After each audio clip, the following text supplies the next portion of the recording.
This video is going to focus on the classification by businesses in terms of their legal structure and the choice that business owners make in terms of how they structure their business from a legal perspective.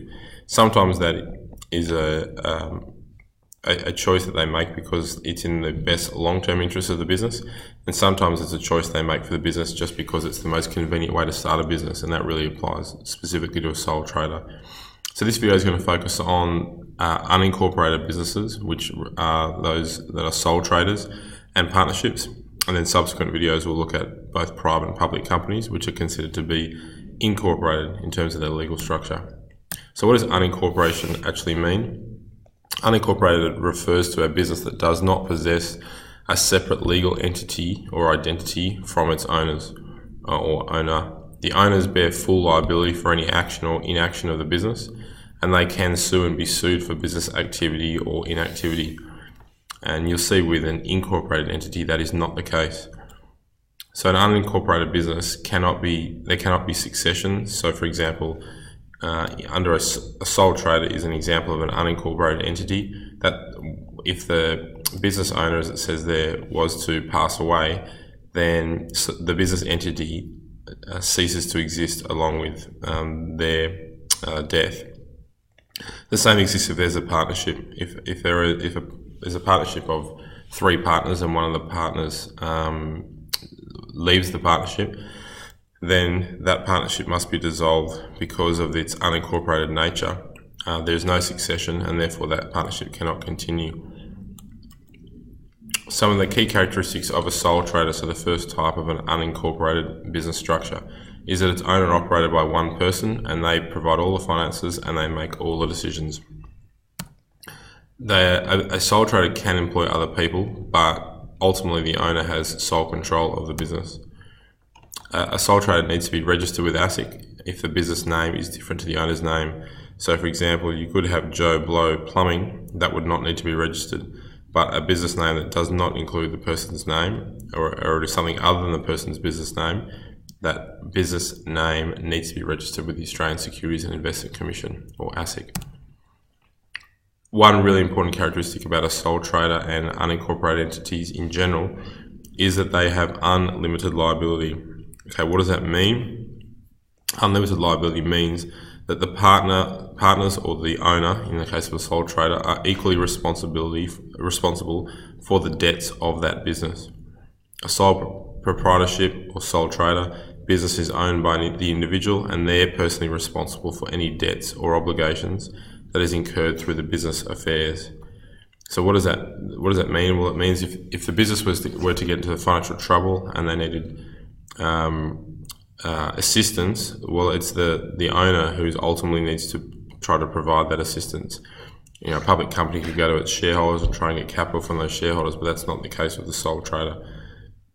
And also, if the business gets into financial difficulty, the assets of the the assets of the owner, i.e. their house, their car, could be seized or could be utilised to pay off any business debts, because the owner of the business is the same as the legal entity for that business. So what are some advantages and disadvantages? This is just straight out of your textbook, but just to elaborate on a few. One major advantage of a sole trader, it's very cheap to set up, so it has low cost of entry. It's very simple to set up, it takes very little paperwork, and it can be done quite quickly. The owner retains complete control of the entity. It's low cost to operate. So for example, for a company, they need to pay an annual fee to be a company, not the case with a sole trader. Well, for a sole trader, there's not going to be any disputes with partners because you are the sole business owner. The owner has the right to keep all profits, definitely an advantage. There's very little government intervention or regulation and requirements on a sole trader. And there's no tax on the profits of the business, it's just on the tax on the personal income of the owner. Some disadvantages, that unlimited liability that we just spoke about. When the business will cease to exist upon the death of the owner, should that occur. If you are the sole trader and you become sick, the business generally will not continue to operate during your illness. All losses need to be absorbed by the business. The sole trader, the owner of that business, is going to continue to run that business, so they take on the burden of being the manager of that business. Often, the sole trader, the owner, needs to perform many different roles. For example, if there's a problem with the electricity or the printer stops working, generally it comes back to the sole trader, the owner of that business, to try to fix that or find a way to fix that.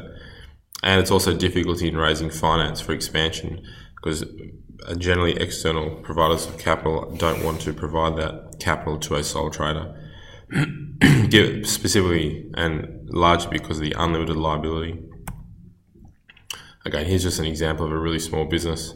One owner, obscure sort of little business, I guess, of making a small product, and he's a sole trader just running that business by himself.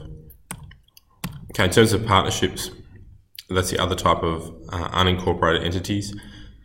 And partnerships are generally operated between 2 and 20 people, although there are some exceptions, and they include in doctors and stockbrokers, vets, solicitors and accountants. Okay, you can see those exceptions there where more partners are allowed. And I think that accountants is actually higher than that now, given I think Deloitte has about 450 partners as an example. They are subject to the Partnership Act, and it's not legally required, but it is recommended that a partnership agreement is written up for when a partnership is formed. The partnership agreement would have information in it which would describe the partner's responsibilities, for example. So what do they bring to the table? The ownership interest in the partnership, because the partnership doesn't have to be equally split up, could be 80% to one partner and 20% to another. It defines the profit and loss distribution, because sometimes the profit and loss is not in line with the ownership interest. So the ownership interest might be one partner has 80% and the other has 20%, but they might actually split the profits 50-50, because that's the agreement they came to when they started the partnership. The partnership agreement prepares the partnership for common business scenarios. So what would we do in the event of this scenario occurring? It includes other important rules about how the partnership will be managed and conduct business. So for example, is one person going to take on more of a CEO type role of that organisation? The control and the decision making is shared according to the percentage of ownership. So generally, if someone's an 80% owner, that means they're going to take on 80% of the decision making. Not always the case, but generally the case. And unlimited liability, as has been mentioned, given it's an unincorporated entity. There are things called limited partnerships, and that allows one or more partners to contribute financially, but they don't help with the operations. So they're effectively sort of just a silent partner. Okay, some key advantages. Like a sole trader, quite low startup cost. It's less costly to operate than a company. The advantage is you can share the responsibilities amongst the remaining partners. Pooled funds, so you can, if each partner contributes money into the business, then you've got greater access to capital. There's little government intervention or regulation in terms of partnerships. There's no tax on the business itself. Each partner just pays personal income tax. That contradicts what I said before, but if there's a death of one partner, the business can actually keep going. That would be something you'd want to have in your partnership agreement, however. The disadvantage is that there's unlimited liability. All the liability for debts fall on the partners in the business. There is an increased possibility of disputes, given you've got a number of different personalities operating in that business. It can be difficult to find a suitable partner, so someone who thinks along the same lines as yourself. And potentially there's divided loyalty and authority because of the different relationships that exist within that partnership. Okay, these are just a couple of examples of small partnerships.